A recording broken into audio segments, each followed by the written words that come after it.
माता की जय। अगहन महीने का चौथा गुरुवार है, तो आइए हम लोग लक्ष्मी ठाकुरानी की कहानी किस्सा कथा लेकर आए हैं।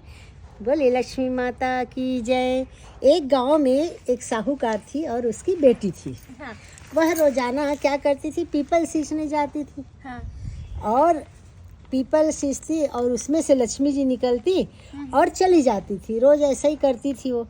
तो एक दिन लक्ष्मी जी ने साहूकार की बेटी से कहा कि तू मेरी सहेली बनेगी, मेरी सहेली बनेगी। तो वो बोलते हैं, तब साहूकार की बेटी बोलती, मैं अपने पिताजी से पूछ के आऊँगी, तब फिर बनूंगी, तब फिर कल बताऊंगी, बोलती है। अच्छा, तो मैं घर जाती है और अपने पिताजी से बोलती है कि मैं पीपल सींचने जाती हूँ। वहाँ से लक्ष्मी जी आती है और बोलती मेरी सहेली बन जा।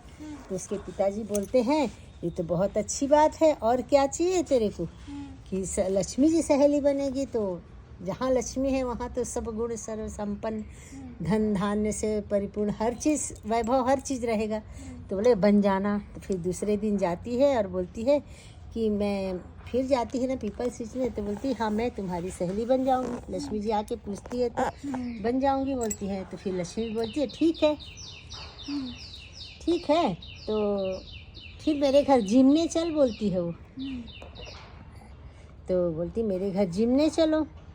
सहेली बन गई तो सहेली को अपना नेता देती भोजन करने पे। जब साहूकार की बेटी लक्ष्मी जी के यहाँ जाती है जिमने के लिए, तो लक्ष्मी जी ने उसको क्या क्या दिए, ओढ़ने के लिए शाल, दुशाला, सोने की चौकी पर बैठाया, सोने की थाली में अनेकों प्रकार के भोजन बनाए। जहाँ लक्ष्मी वहाँ क्या कमी है, 56 भोग बनाए। जब साहूकार की बेटी खा पी कर वहाँ से निकली तो पीछे से टोकती है, रुक रुक रुक, मैं भी तेरे घर खाने आऊँगी। तो बोलती ठीक है आ जाना। बोल तो दी आ जाना। और घर में जाकर चुपचाप गुस्सा होकर बैठ जाती है, एकदम चुप कि कैसे खाने के लिए आने। बोलती मेरे घर तो कुछ नहीं, कैसे उसका आदर सत्कार करूँगी, क्या खिलाऊंगी। इसके तो पिताजी बोलते हैं क्या हो गया। तो लक्ष्मी जी के घर भोजन करने गई थी, तो बोलती मेरे घर आऊँगी बोली भोजन पे, तो हम लोग क्या खिलाएंगे, हमारे यहाँ तो कुछ नहीं, उसके यहाँ तो सब कुछ था। साल दुसाला दी मेरे को, सोने चांदी, सोने के बर्तन में, सोने के चौकी में बैठाई, सोने के थाली में भोजन कराई। तो और बहुत लजीज व्यंजन थे एकदम, जिसको सुन के मुंह में पानी आ जाए, ऐसे वाला। तो हमारे घर तो कुछ नहीं, हम लोग क्या करेंगे। तो बोले कोई बात नहीं, बोले कि एक दीपक जला लेना, चौमुखा, एक दीपक में 4 मुख जला के और लिपोत देना वहाँ बढ़िया, और दिया जला के बैठ जाना लक्ष्मी जी के नाम लेके, ऐसे करके। तो बस तो इतना ही करना, बोले है ना। बढ़िया गोबर से वहाँ लिपना, जगह को गोबर से लिप के उसमें रंगो सुंदर चौक बनाना, चौक बना के उसमें चौमुखा दिया जलाना और लक्ष्मी जी का नाम लेके बैठ जाना। उसी समय एक चील आता है और किसी रानी का हार को लेके जा रहा था, चुरा के चील, तो और वहाँ पर आके गिरा देता है।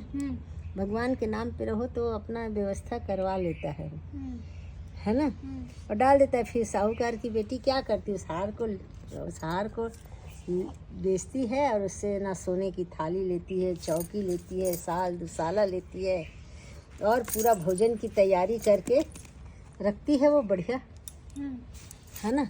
तो फिर क्या, आगे आगे लक्ष्मी जी और पीछे पीछे उसके गणेश जी साहूकार जी के घर आ गए। घर आए, साहूकार की बेटी ने उसको सोने की चौकी दी बैठने के लिए कहा। तो बोलती है वो तो मना कर दी लक्ष्मी जी, मैं नहीं बैठूंगी, बोलती है। तो बोले नहीं, आपको तो बैठना पड़ेगा। बोले आप आए हो, आपको बैठना पड़ेगा चौकी पे। फिर जैसे साहूकार की बेटी उसको मनाई और उसको बैठाई, तो लक्ष्मी जी बोलती है इसमें मैं नहीं बैठती, इसमें तो राजा रानी बैठते हैं, मैं नहीं बैठूँ। नहीं, आपको बैठना है।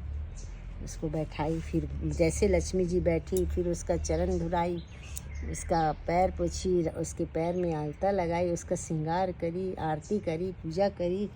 तो लक्ष्मी जी प्रसन्न हो गई। फिर उसको बस सोने के थाली में उसका भोजन करवाई। माता जी जैसे प्रसन्न हो गई, और जैसे उसको उसके घर में साहूकार को धन दौलत से परिपूर्ण कर दी, प्रसन्न हो गई लक्ष्मी तो हर चीज़ से। और जैसे लक्ष्मी जी साहूकार की बेटी के घर गई और उसके घर सोने की चौकी में बैठी और भोजन करी, वैसे लक्ष्मी जी सभी को धन धान्य दे और सबकी मनोकामना पूर्ण करे। बोली लक्ष्मी माता की जय हो। जय हो।